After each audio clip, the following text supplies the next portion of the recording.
Hey, Bastish BF for 64K, and welcome to another episode of Opening the Shinies, episode number 19. If you've never watched this before, this is where I just show recent pickups or unboxing of games I've just added to my collection.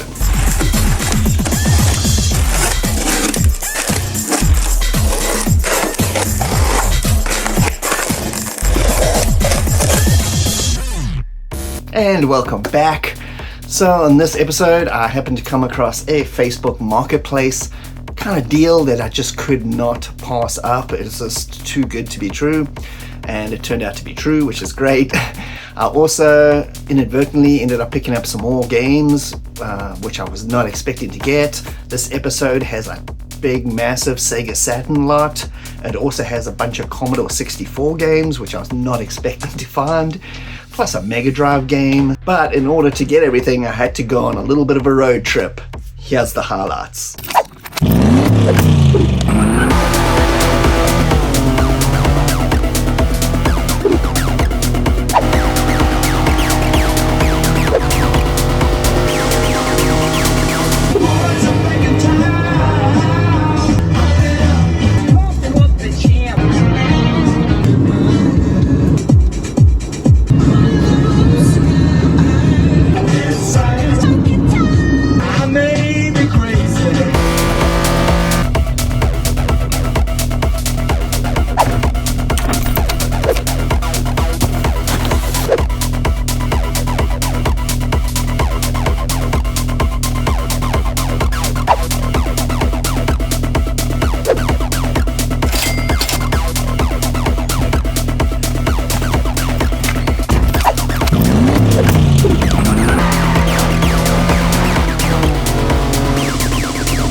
Okay, I'm back at home. Now I'll show you, first up, I'll show you the Sega Saturn lot, because that's what I originally went to go get. It was just a huge lot of games and a system and a whole bunch of extras of the Japanese Sega Saturn, which is right up my alley. The Saturn's my favorite console of all time. Also got some Commodore 64 stuff, my favorite computer of all time. This is like the best thing ever for me. Anyway, so let's start with the Sega Saturn lot. I'll just give you a quick rundown of what I got, and you can see some B-roll here. I got a Japanese Sega Saturn in box, fully complete, one of the white models.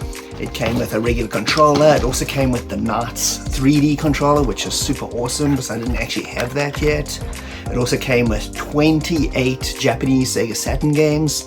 There's a few in there which I already have, about 6 or 7. The rest I don't have, so it was a big win for me. I can just sell the other extra ones. And on top of all that, it came with a satiator. If you don't know what that is, I will explain it shortly. That alone is worth more than the whole lot itself, just in terms of like price. And I got everything for a very good deal, so it turned out extremely well.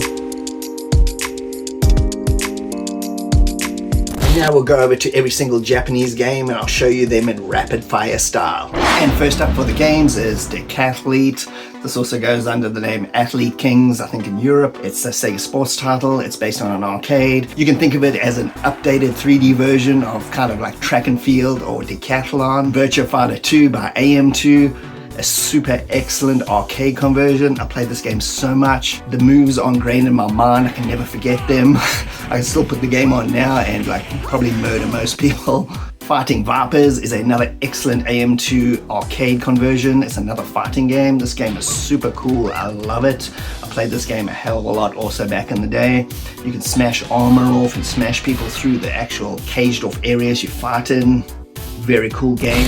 Virtua Fighter Kids. This is basically Virtua Fighter 2 with big head kids. It's kind of like a comedy version of Virtua Fighter. It's super strange, but the gameplay is on point. It's still a great Virtua Fighter game, and it's just a weird oddity. Virtua Fighter Remix. This is excellent. This is the first Sega Saturn game I ever played. I bought the Sega Saturn Virtua Fighter Remix pack, the Japanese pack, and that's how I got my original Saturn. It came packed with this game. Played the hell out of this. It's a big remix of the first Virtua Fighter, smoothed out the graphics, fixed all the bugs. It's awesome. Fighters Mega Mix, one of the best 3D fighting games on the Saturn. This mixes in like characters from all different Sega universes all in one. You got Fighting Vipers, Virtua Fighter, you got the girl from Virtua Cop, you have the Daytona car. It's insane. It's an excellent fighting game though. Yes, Pebble Beach Golf Links. I recently did a video on this one. This is one of the games I already had, but still super cool. Good old Craig Stadler. Check out an episode of Sega 100% for a full review on this game. It's one of the best golf games on the system. Yes, Tecmo's Dead or Alive, the original. This game, I remember when I originally played it, I thought it was the biggest Virtua Fighter ripoff of all time. It really is. If you go back and play it now, it's such a ripoff.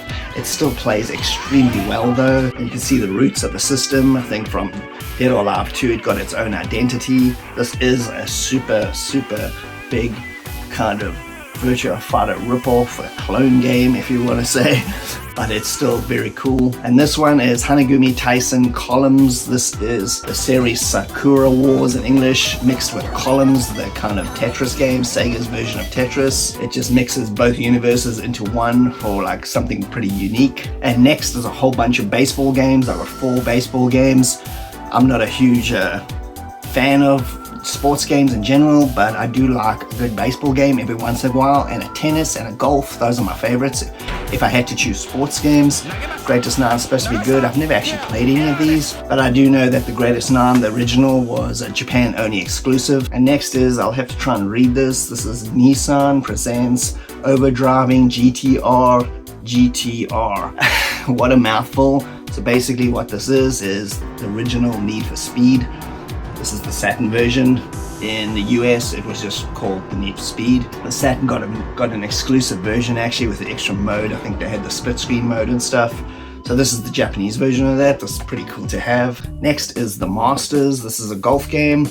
So I've seen a picture of this before, but I never really looked into it. I didn't realize it's made by T&E Soft, the guys that made Pebble Beach Golf. Like I said earlier, one of my favorite golf games on the system, if not the favorite. So I'm really looking forward to playing this. I'm going to be trying it out pretty soon. It looks like it's using the same engine maybe it's enhanced. I'm not sure. Can't wait to try this. Next is Daytona USA Circuit Edition. This is actually the online version of it, at least for Japan anyway. It comes in this kind of jewel case that's a bit bigger than a normal one. It feels really weird. It's also compatible with the big old 3D controller, which makes playing this game so much better. It's a completely different game than the original Daytona arcade game, completely different feel and style. You definitely need the 3D controller. It makes it a hell of a lot better to play. Next is Christmas Nights. This is super cool to get. I love this game. This is like the Christmas version of it. This is also obviously works with the 3D controller. It's a must play with that. Awesome weird game. This is Gale Racer. This is based on a Sega arcade game. It's not the greatest conversion of all time, but it's still decent. It's a decent racer. Next is The Tower. I've never played this before. It just looks like a cross between like SimCity and some sort of business management game as you build a huge tower. This game obviously heavily relies on text, so this Japanese version is going to be basically impossible for me to play, but anyway, I have The Tower. Next is the Japanese version, obviously, of Sega Rally. I already got the US version of this, one of the rare US versions I've actually got of a game. Absolute racing perfection on console form. If you've never played this version, you definitely must. This is Zap's Snowboarding Tricks. I've never played this one. I think I played the sequel. There were maybe 2 of them on the Saturn. These were very obscure snowboarding games, so I look forward to trying this one out as well. Yes, Daytona USA, the original. For some reason, I still hadn't owned an original version of this game. Finally got it. This arcade version gets a bit of flack. So it was like a launch release and had a little bit of clipping issues and stuff like that. Don't let that dissuade you. It's an excellent conversion regardless. Next is Dark Savior. This is done by Climax. This is a super cool action RPG. I've actually got the English version of this. Again, one of the rare English games I've actually owned. I only had about 4 or 5. Now I've got the Japanese version. This is The Last Gladiator. It's a pinball game. I'm not sure if it has multiple tables on this or not. I've never played this before. I know about it, so this should be pretty interesting. I got Sega Touring Car. This is the game I said uses the 3D controller and is a must use with this game. It makes it so much better. It's a really good racing game. It gets a lot of flack, just like Daytona, because it's pretty difficult to control. But if you use the 3D controller and actually just try to learn how to play this game properly, it's a lot more realistic. I think that's what gets people confused. They think it's Sega Rally. It's not Sega Rally. This is even more realistic than that, so that's the edge on it. This is Worldwide Soccer 98. This is a very cool soccer game, Sega Sports one. This is also the X-Bang Japanese kind of online version of that. Super cool. It also comes in one of those fat cases. And lastly, I got the double dose of Clockwork Knights 1 and 2. I am very happy to have this. I've messed around with these games very briefly before. I've never really got into them, and considering I'm such a big Saturn fan, it's a bit of a shame. Now I've actually got the originals and I can actually play them properly. I'm very excited to give them a proper go. They're really good action platformer kind of games with a really unique style. So I'm looking forward to diving into these. When I traded in those games, I got way more money than I was expecting. Video Game Trader are very good. This isn't a plug for them. They just simply are.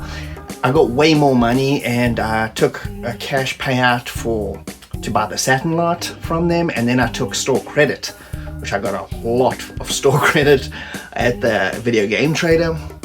And when I was looking around there while they were tallying everything up, I saw a bunch of Commodore 64 games. I couldn't believe that.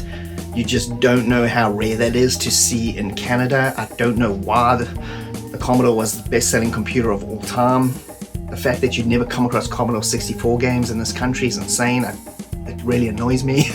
But anyway, I saw a bunch, so obviously I wasn't going to leave without those. Anyway, so the first one I picked up, bear in mind, these were all $10 each. That's all they were. Crazy if you know the prices of these things. Anyway, the first one is Zork, the original. Can't believe I got this. It's missing the manual, but it has the full game and everything. Game disc. It has an Epix cover for this game disc. I'm not sure what's going on there. It's got an extra disc behind there for save games. So I've got Zork, the original text adventure game. Another C64 pickup was Speed King. This is the cheeseball racing game by Mastertronic. I just couldn't let that go, even though it's not the greatest game ever made. It's a C64 game. It's the disc version. I just had to get it. And the third and final C64 game is the best one of the lot. Still can't believe I got this for $10. This is Datasoft's Zorro, the disc version. How cool is that? This is an excellent game. You can basically think of it as Datasoft's The Goonies mixed in with a bit of Bruce Lee, so it's both their games mixed into one. Super cool to get this. I've never owned a original copy of it, so finally I do. And the last game I picked up was store credit, and I have a ton of credit still left there, so every time I go up to Calgary I can visit the store and pick up something awesome, which is the coolest feeling ever. But anyway, the last game I picked up here is the Japanese Mega Drive version of Sonic 2. I now have Sonic 1, 2, and 3, all three Mega Drive Japanese versions, so this completes the set. This is in such excellent condition. The manual and the game cartridge look brand new. Super excellent, so happy to have this. And that's it, that's everything I picked up. What an awesome lot.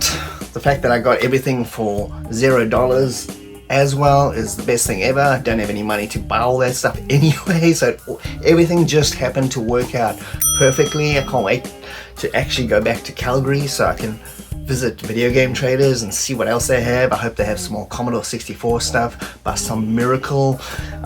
There's a few more Saturn games that actually got a Video Game Trader, some Japanese ones that I would like to pick up. They're very cheap because nobody really cares about Japanese versions. Most people don't. I do. That's like something I love collecting. Anyway, thanks for joining me, Bastish B at 64K. I hope you had a good time. And if you can please like and subscribe, that'll be greatly appreciated. And I'll see you next time. Cheers.